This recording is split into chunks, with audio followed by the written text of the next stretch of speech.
Chapter 2. The Pool of Tears. Alice looked down at her feet. They seemed to be so far away.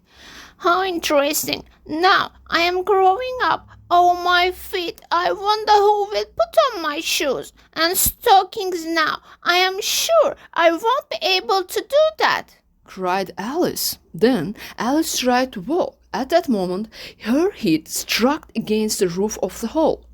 She was now more than 9 feet high, and she took up the little golden key and ran quickly to the little door. Poor Alice. She was so big, she could only lie down and look through the door into the garden with one eye.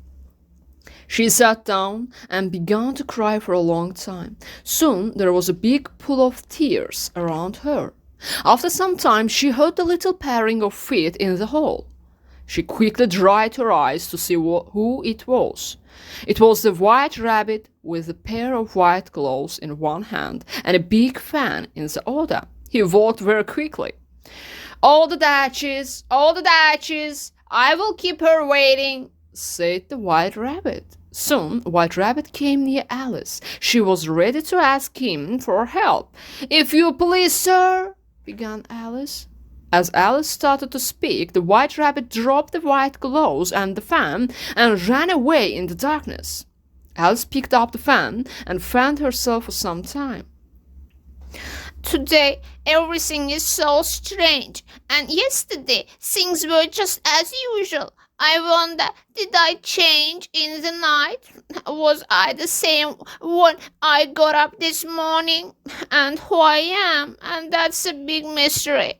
And do I know all the things I knew before? Let me think. 4 times 5 is 12. London is the capital of Paris, and the Paris is the capital of Rome. No, that's all wrong," said Alice. And Alice started to cry again. "No, I have decided about it. I'll stay down here, but I am all alone here," cried Alice. As she said this, she got up and went to the table to measure herself. She was now about 2 feet high and continued to decrease in size quickly. Alice was scared for a while, but she was glad to find herself still alive. And now to the garden. I wasn't too small now before, and I think it isn't so bad," cried Alice. She ran quickly to the little door, but the little door was closed again, and the little golden key was on the glass table as before. Suddenly she was up to her chin in salt water. Soon Alice understood that she was in the pool of her own tears. She swam left and right, trying to find her way out. Just then she heard a splash in the pool.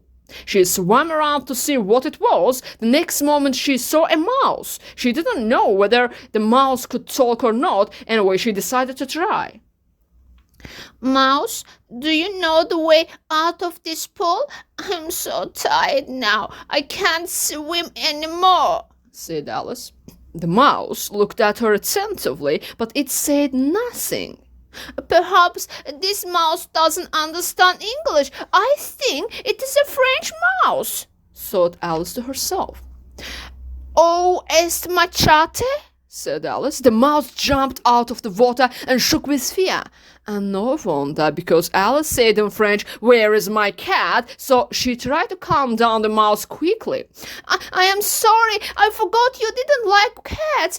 Please don't be angry about it. And yet our cat Dinah is so kind. She sits by the fire, licks her paws and washes her face. Oh, she's such a nice cat. She catches mice so skillfully.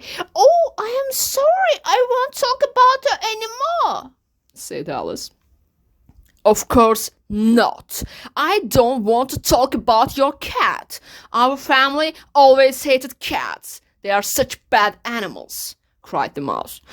"I won't talk about cats. Do you love dogs? There is a nice dog near our house. She is a terrier with such long brown hair. She asks for dinner so kindly. She belongs to a farmer. He says she kills all the mice. And oh, I said it again," said Alice.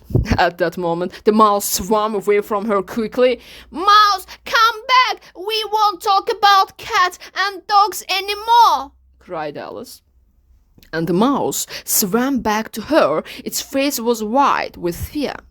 Let's swim to the shore, and then I'll tell you my story. And you will understand why I hate cats and dogs, said the mouse. Alice agreed with the mouse. She saw many animals in the pool. They fell into the pool as well. There was a duck, a dodo, a lorry, and an eaglet, and all the animals. And so Alice swam to the shore.